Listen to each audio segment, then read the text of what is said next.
Hello and welcome. Today I'm going to be going over all of the books that I read in March. I had a pretty good reading month. I got through all but one book on my TBR, but I did end up deciding to do a reread, so that's why. But I think my lowest rated book this month was a 3-star, so that's pretty good. But let's just get started with the first book, which is Wild Reverence by Rebecca Ross. And I ended up giving this 5 stars. And this is a prequel to the Letters of Enchantment duology, the first book being Divine Rivals. And that's a favorite of mine, that duology, so I'm not really surprised that I love this. But this is set years before any of that happens, but we do get a little glimpse into like the setup for that duology. We get a better look at the magic system. We get more world building in this one, I feel, because we do get a goddess's POV in this. And in this one we are following Matilda, who is a goddess with messenger magic, and Vincent, who is a mortal. And as children, Matilda and Vincent meet in Vincent's dreams, and then one day she disappears and he doesn't know why. And he tries to write to her on the worst day of his life, hoping that she will help him, and she never responds. And then years later, he has become irreverent and unhappy, and one day Matilda comes through his window with a message for him. And this one is a bit slower and more romance focused, I feel, than the other two books are. But the romance in this was so incredible, with so much love and longing over so many years. The first half did feel a bit slow, but then I was hooked in the second half. And the first half felt necessary by the end to me. It didn't feel like there was time wasted on unnecessary details or anything like that. It felt like it all ended up being important, so it didn't really bother me that it felt a little slower. I absolutely loved the characters in this one: Vincent, Matilda, Bade. And the world feels similar to Letters of Enchantment, but more detailed, like I said, especially if you've read the second book in that duology. We learn more about how the magic works in this. We learn more about what the realms are like in this and how they work, the Skyward Realm and the Underling Realm. And it was really fun to see some setup and some background for the Letters of Enchantment. And as always, I loved the writing in this. I think it was beautiful. Rebecca Ross is a favorite author of mine. I always love the writing. So yes, 5 stars, definitely recommend. I think you could read it on its own. You could read it before the duology, you could read it after. I think I read it after, obviously it was published after, but I think it would be good read before also. The second book I read in March was Lady of Darkness by Melissa K. Rorick. And I ended up giving this one 3 stars, which isn't bad. I still liked it. It just maybe was a little bit disappointing. And in this, we follow Scarlet, who is an assassin. And then something tragic happens, and she ends up being forced to live in a noble's household, kind of as punishment. And then she is presented with a job, and the payment for this job will be revenge against the Fey Fire Prince that killed her mother years ago. But when children from the area that she is from start to go missing, she puts this job on hold to go and try to help. And I think overall this one was probably a really good setup for the future books. I liked the world building in this. There's a decent amount of world building, but it's not super overwhelming or hard to follow. But overall this one is just pretty predictable. It's a pretty standard Fey romantasy. The writing did feel a bit repetitive and awkward at times. The way that certain issues were handled felt off, like she would be really angry about one issue, and then something that felt bigger would happen and she would kind of just brush it off. It just felt kind of awkward. And not just her, all of the characters, the way they reacted sometimes just felt not quite consistent. And there were certain parts that just really felt kind of drug out. The main characters in this one are not my favorite. I don't dislike them, but they're nothing super special to me. But I felt like this was a fun read. I had a fun time reading this. It was a fast read. If you like Fey romantasy, if you like ACOTAR, Throne of Glass, I think you would probably like this. I don't think I like it nearly as much, at least not yet, as either one of those, but I had a good time with it. And I feel like the books are going to get better as we go, as we see more of this world, more of the different places and how things work in all of these different places, how the magic system works. So I still have high hopes for the series. I'm definitely going to continue. The next book I read was Jade City by Fonda Lee, and I gave this one 4 stars. And in this, we follow the Call family, who run one of 2 major crime families on the island of Kekon. And Kekon is the only place in the world that has this rare magical jade.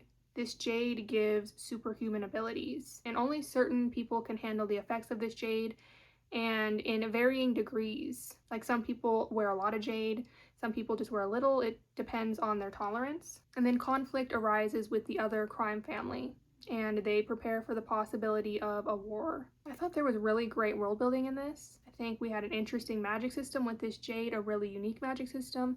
We had well fleshed out characters. We also got some interesting and differing dynamics between all of our characters. I thought these relationships and friendships, they were all really well done.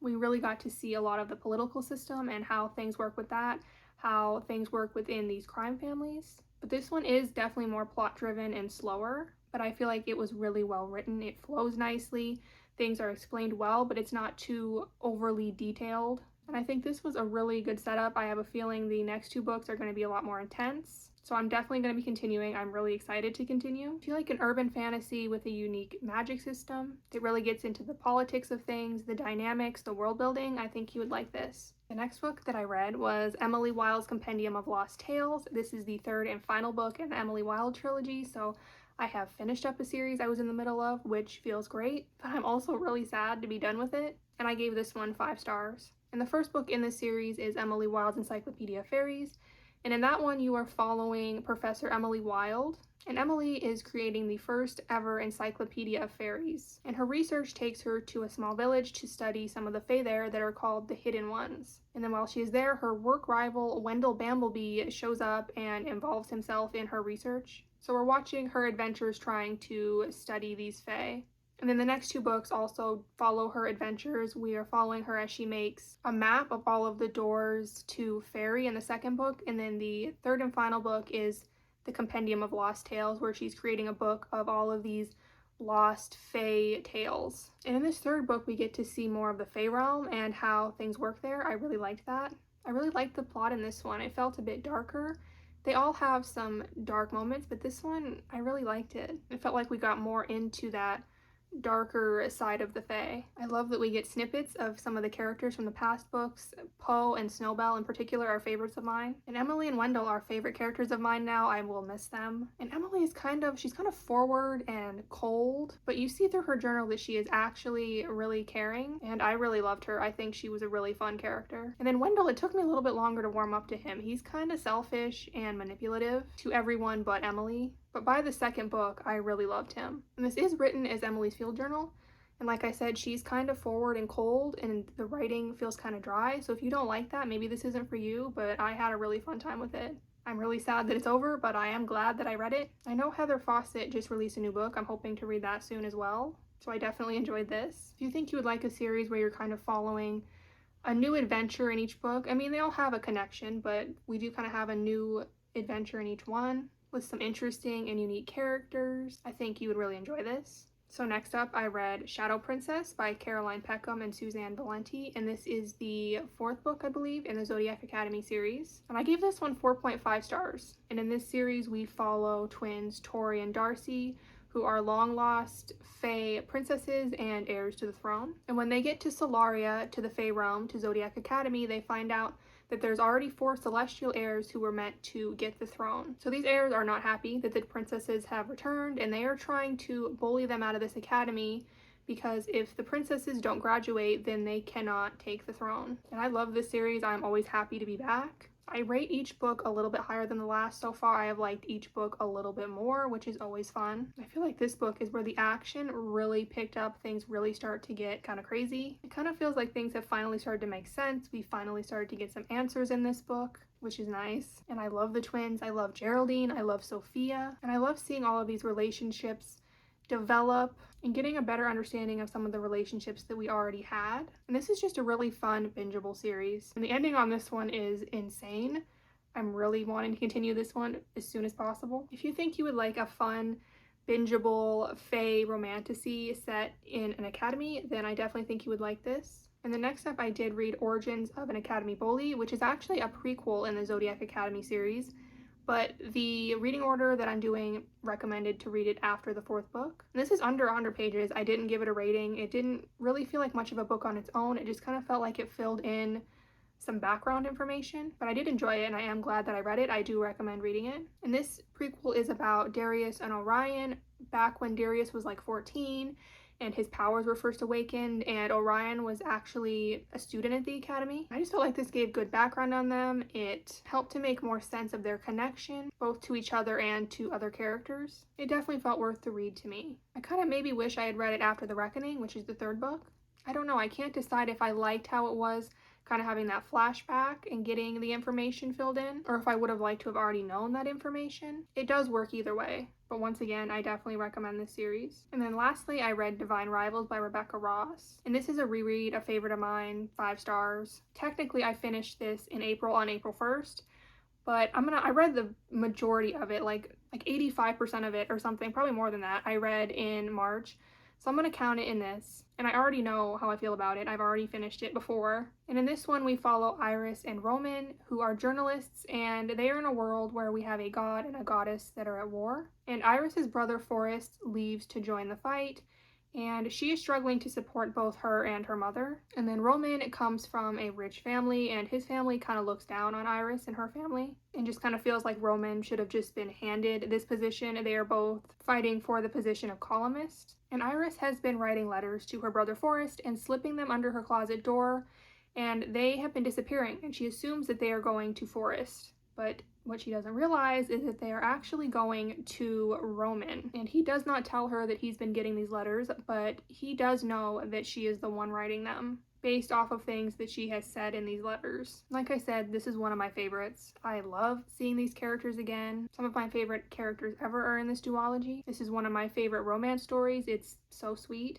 You get great side characters in this, you get a great found family, and found family is something for me in books that is a favorite element of mine. I always am more likely to love a book when there's a great found family. Once again, I love Rebecca Ross's writing style. I think it's beautiful and enchanting. I think we get good world building in this. I think how the magic works in this is interesting. I don't want to talk about that too much. I feel like it could be a spoiler. I think seeing the legends behind the god and the goddess that are at war, Dacker and Enva, is really interesting, especially now that I've read Wild Reverence and kind of know some more of how all of that works and the background on that. So maybe I would recommend reading that first, although it doesn't really matter either way. The story is beautiful and sometimes kind of tragic, but I love it. And I never do rereads, but I might have to start doing them more often because everything has definitely felt more meaningful this second time around.